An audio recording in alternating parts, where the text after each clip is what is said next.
Magandang tanghali sa inyong lahat. Ngayon ay masasaksihan natin ang alamat ni Prinsesa Manora na isinalin sa Filipino ni Dr. Romulo N. Peralta. Isang alamat na pasalin-salin sa iba't ibang panahon at henerasyon. Mula noong panahon ng Ayutthaya at nagbigay inspirasyon kay Haring Rama V ng Thailand na siyang isa sa dula namin sa araw na to.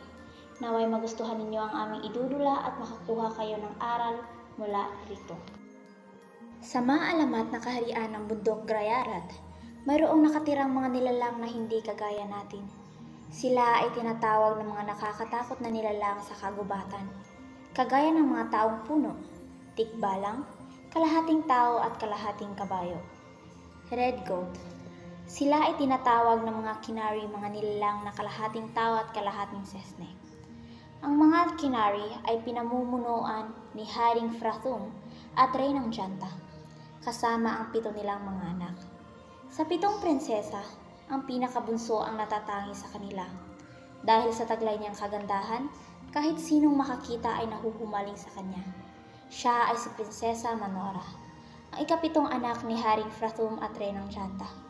Isang araw, napagdesisyonan ng mga magkakapatid na pumunta sa nakatagong kagubatan ng kahariang Grayarat, ang kagubatan ng Himapan, kung saan di namamahay ang mga nakakatakot na nilalang na hindi kilala sa daigdig ng mga tao. Palarasi ngayon. Naisip niyo ba ang naiisip ko? Paano namin malalaman ang nasa isip mo? Di naman iisa ang utak natin. Ano ka ba? Araw ng panarasi ngayon, kaya malamang naisip ay pumunta tayo magkakapatid sa kagubatan ng Himapan. Gusto ko ang naiisip niyo. Teka, bago tayo pumunta sa Himapan, kailangan muna natin magpaalam kay ama at ina. Tama siya. Kailangan natin magpaalam sa kanila upang hindi sila mag-alala sa atin. Kaya nais ng mga prinsesa na pumunta sa loob ng kagubatan ay dahil nakakubli roon ang maganda at kaaya-ayang lawa kung saan ang 7 kinari, lalo na sa araw ng paranasi. Ama, ina, o bakit kayo naparito mga mahal ko? Anong meron? Ba't yan nagmamadali? Kasi ama, araw ng panarasi ngayon. Oo nga, tsaka alam niya makapagbilog ang buhatin at kailangan natin sumunta sa lawa sa Himapan. Ganyan po kami. Sige na po, ina. Maawa ka naman sa amin. Ano nga bang magagawa namin? Lagi naman kayo pupunta sa lawa tuwing paranasi. Matatanggihan pa ba namin kayo? Siyempre, hindi na ama. Basta't siguraduhin niyo lamang na makakabalik kayo na ligtas. Lagi kayo mag-iingat, ina. At maging alerto kayo sa lahat ng oras. Opo, Ama.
nakarating na sa lawa ang mga prinsesa at masaya silang nagtatampisaw sa ilog.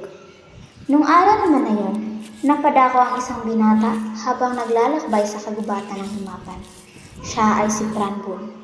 Nakita niya ang 7 kinari na masayang nagtatampisaw sa ilog. Namangha siya sa nakakabighaning kagandahan ni Prinsesa Manora. Sa di kalayuan ng lawa, nakatira ang isang ermitanyo nagsasagawa ng kanyang meditasyon. Alam ni Pranbun na may ermitanyong nakatira sa malapit na kagubatan. Pinuntahan niya ito upang magpatulong sa kanyang balak.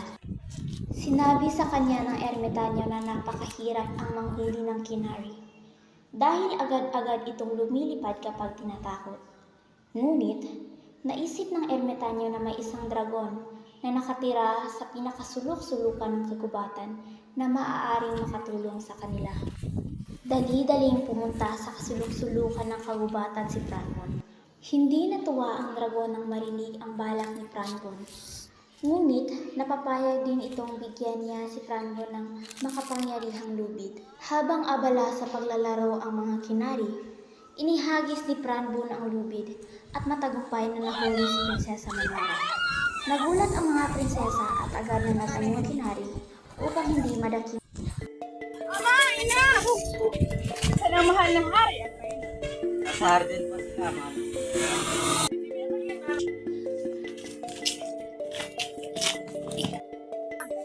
Mga mahal ko, bakit kayo tumatangis? Bakit tila kayo ng butangin sa mga mukha? Ano nangyayari sa inyo? At parang natatakot kayo. Asan si Manora? Bakit tama? Ina, si Manora! Ano nangyari kay Manora? Nasaan ang kapatid niyo? Ama, ina. Kanina kasi, habang nagpapisa kami sa ilog, ang isang hinatang tumukod kay Nora, wala kami nagawa o makitulungan siya. Anak ko! Manora! Sino mapangahas ang dumakip sa anak ko? Pagkawalan mo ako! Mahal na prinsipe, natutuwa ako at ikay aking nakita. Narito ang handog ko para sa iyo. Sana magustuhan mo. Ang ng binibini. Maaari ko bang malaman iyong pangalan? Sino ka ba? Para sabihin ko sa iyo ang aking pangalan. Si sa prinsipe, tiyak nagalit ito dahil sa aking nagawa. Salamat sa kabutihan na iyong ibinigay, mahal na prinsipe. Pagpalain ka nawa.